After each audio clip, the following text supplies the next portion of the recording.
Hello everyone. So today we are starting with transportation. Transportation in animals. So transportation is the type of life processes. Directly I'm explaining you about the circulation and transportation, but we should know what is life processes. As we know that we are multicellular, highly organized livings.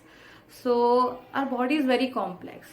So it is very important to carry each and every body activity in a proper way. So for that in us division of labor is present, and we have organ system to perform a various life processes. What are life processes?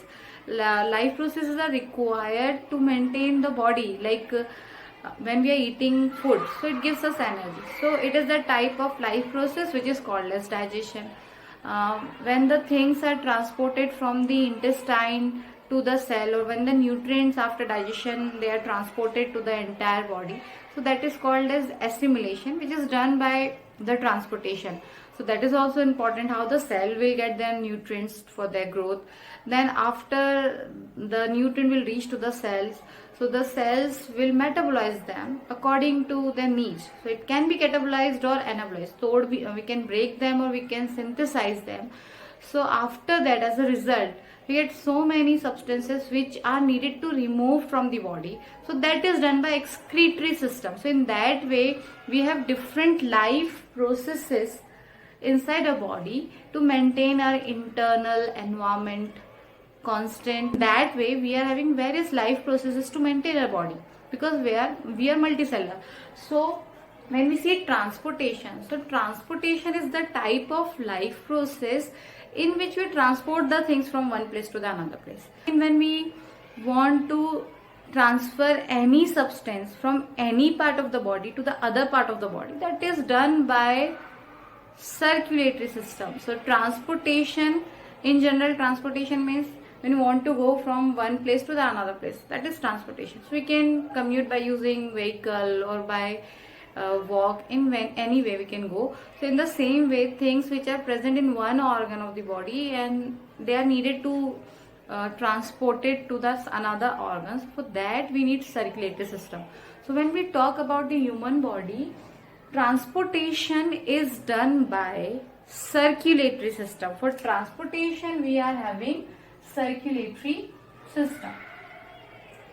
So in circulatory system means the group of organs. So in circulatory system, so we can say the circulatory system is comprised of heart, blood vessels and blood. Blood flows inside the vessels by the pumping action of the heart. So heart is the main pumping organ of the body, which will create the pressure for the flow of blood inside the vessels. So in us, the blood is flowing inside the vessel, and that type of circulatory system is called as closed circulatory system. So when you want to talk about the circulatory system, so first of all, what is the importance of this life process? Why the circulation is occurring inside us? When we want to transport the nutrients from the intestine to the cell, we need circulatory system.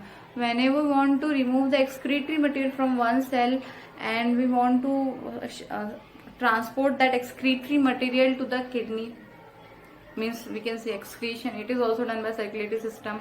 If any hormone is secreted in the brain, I mean it is by pituitary gland, so if it is needed to the another organ, to the target organ, so it is also done by the circulatory system. So you can say everything, transportation inside the body, any molecule from one place to the another place inside the body is going with the help of circulatory system. So circulation is everything, because circulation is done by blood. So blood is the fluid which helps in the transportation.